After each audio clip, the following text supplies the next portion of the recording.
Surxondaryo viloyatida O'zbekiston Respublikasi mustaqilligining 33 yilligi munosabati bilan o'tkazilgan asosiy bayram tantanalaridan olingan ushbu video lavha ijtimoiy tarmoqlarda keng tarqalib, ko'plab muhokamalarga sabab bo'lganidan xabardorsiz. Video lavhadagi raqqosa qiz, ya'ni 11 yoshli Mehrona esa hozir mening yonimda. Salom Mehrona, yaxshimisiz? Assalomu alaykum. Kayfiyatlar yaxshimi? Yaxshi, rahmat. Mehronaxon, aytingchi, siz san'at sohasiga qanday kirib keldingiz? Atigi 11 yoshda bo'la turib, viloyatning asosiy bayram tantanasida raqs ijro etyapsiz. San'atga meni ayam olib kirganlar. Men yoshligimdan san'atga qiziqqanim uchun ayam raqsga qo'yganlar. Ayamni o'zi bilmasdir.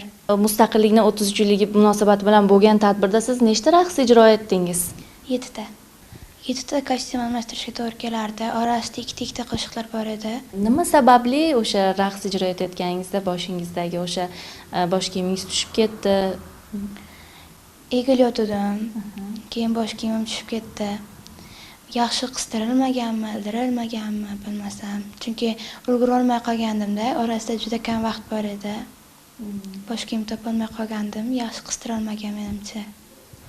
Keyin tushib ketgandan keyin qanday holat bo'ldi yuragingizda? Endi qo'rqdim, xalq orasida uyaldim, keyin yig'lavordim, sharmanda bo'ldim dedim. Uyalganimdan yig'lavordim. Professional raqqosalar ham bor edi. Men havaskor edim faqat. Ular bilan bir sahnaga chiqishim bir o'zi baxt. Shuning uchun ham sahnada men yig'lavordim. Mas'uliyatsizlik qildim deb yoki menga berilgan ishonchni oqlay olmadim deb ham yig'lavordim. Keyin kutilmagan voqea sodir bo'ldi, to'g'rimi? Umuman kutmagandim. Yulduz Usmonova quchoqlagandan keyin menga salkina bo'lsa ham dalda berdilar. Yig'lashimga sabab qoldirmadilar uncha.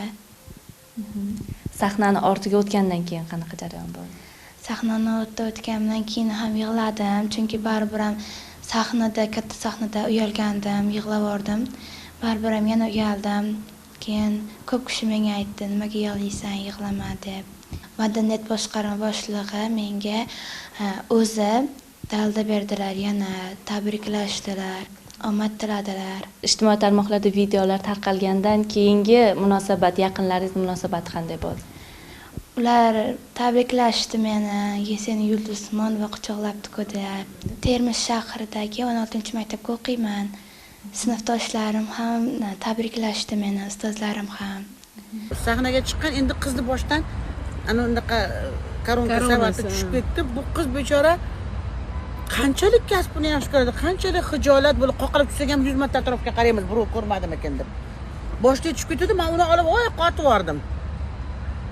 Endi xijolat bo'ldimi, nima bo'ldi? Endi uydan fotiha olib chiqqandir, boshqa bo'lgandir, ota-onasi ko'ryapti, yig'layapti. Qizimiz bechora. Endi o'sha paytda nima qilishim kerak? Dalda berishim kerak edi. Biz hammamiz sahnadamiz.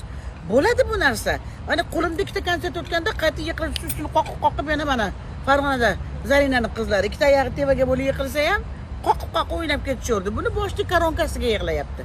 Chunki ответственность yaxshi, hali buzilmagan, toza qizlar deb bular. Bular toza, hali beti qatmagan.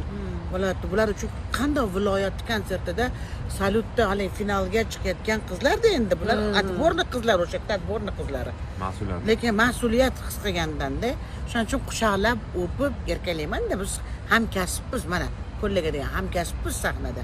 Bir-birimizni qo'llaymiz-da. Aslida bu normal narsa bu. Men Yulduz Usmonova haqimda yaxshi gapirgani uchun Yulduz Usmonovaga rahmat deyman. Sahnadagi holatdan keyin sizda o'sha san'atga bo'lgan mehrni yo'qolishi yoki san'at sohasidan chiqib ketish haqida fikrlar bo'lmadimi? Yo'q, bo'lgani yo'q. Men yoshligimdan shifokor bo'lish niyatim bor edi. Prosta raqs piyasim. Endi ham katta-katta tadbirlarda chiqish rejasi bormi sizda? Yo'q, endi faqat o'qiyman. Faqat bu sahnadagi o'sha kundagi sahnadagi holat bilan bog'liq emas. Oldindan rejam shu edi. Men shifokor bo'lish niyatim bor edi. Shuning uchun shifokorlik uchun qattiq tayyorlanish kerak. Hozir shuning uchun raqs to'xtatdim. Faqat o'qish bilan endi.